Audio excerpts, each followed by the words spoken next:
Hello friends, நமது பூமியில எட்டாவதா ஒரு புதிய கண்டம் உருவாகும் அப்படின்னு சொல்லியிருக்காங்க. இதனால பசிபிக் பெருங்கடலானது முற்றிலுமாக வற்றி போய்விடும் அப்படின்னு சொல்லியிருக்காங்க. இந்த புதிய கண்டமானது எங்க உருவாகும், எப்படி உருவாகும் அப்படிங்கறதெல்லாம் டீட்டெயில்டா பார்க்கலாம்.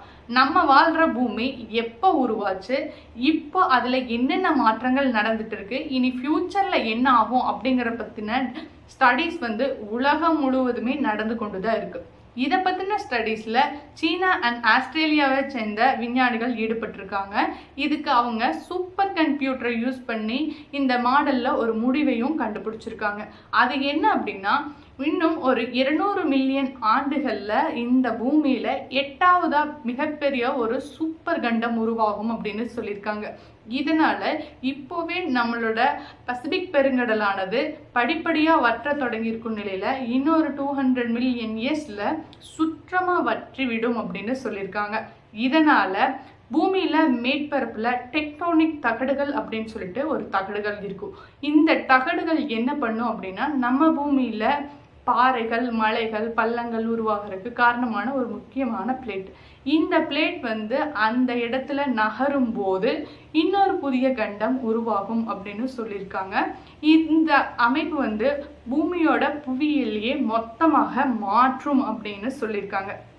சரி, இந்த சூப்பர் கண்டம் எப்படி உருவாகும் அப்படின்னு பார்த்தீங்கன்னா, ஃபர்ஸ்ட் ஆசியாவும் அமெரிக்காவும் ஒன்றோடு ஒன்று மோதி தான் இந்த கண்டமானது உருவாகும் அப்படின்னு சொல்லியிருக்காங்க.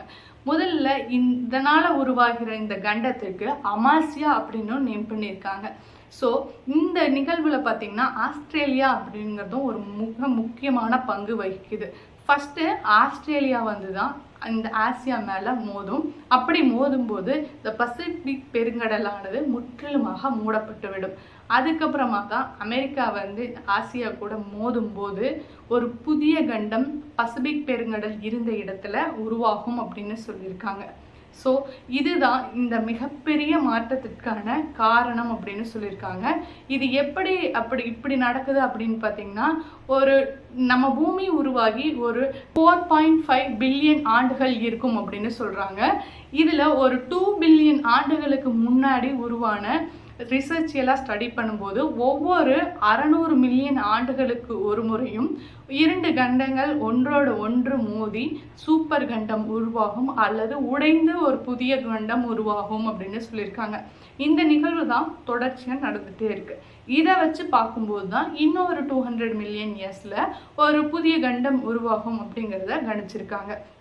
ஸோ இந்த நிகழ்வு ரிசர்ச் பண்ணினதை நேஷ்னல் சயின்ஸ் மேகசின்லையும் வெளியிட்டிருக்காங்க.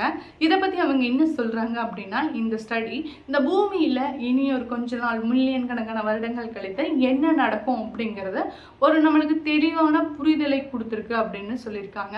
இதை எப்படி ஸ்டடி பண்ணுறாங்க அப்படின்னா, டெக்டானிக் பிளேட்ஸ் மூவ்மெண்ட்ஸ் எல்லாம் ஒரு சூப்பர் கம்ப்யூட்டரில் ஃபீட் பண்ணி அது இன்னும் கொஞ்ச நாளில் எப்படி உருவாகும் அப்படிங்கிறதெல்லாம் கொஞ்சம் கொஞ்சமாக கால்குலேட் பண்ணி தான் இப்படி ஒரு முடிவுக்கு வந்திருக்காங்க. சரி, இதுக்கு முன்னாடி என்ன நடந்தது அப்படின்னா, ஒரு 700 மில்லியன் ஆண்டுகளுக்கு முன்னாடி இந்த பூமியில் பான்தலாசா அப்படின்னு சொல்லிட்டு மிகப்பெரிய கடல் இருந்துச்சு. அந்த கடல் ஒரு சூப்பர் கண்டம் உடையும் போது பாதி எதுவும் மூடப்பட்டுருச்சு. இப்போ மீதி இருக்கிற கடல் தான் நம்ம இப்போ பார்த்துட்டு இருக்கிற இந்த பசிபிக் பெருங்கடல். இந்த பசிபிக் பெருங்கடலும் இனி ஃபியூச்சரில் மூடப்பட்டு தான் இந்த அமாசியா அப்படிங்கிற 8வது புதிய கண்டமானது உருவாகும் அப்படின்னு சொல்லியிருக்காங்க.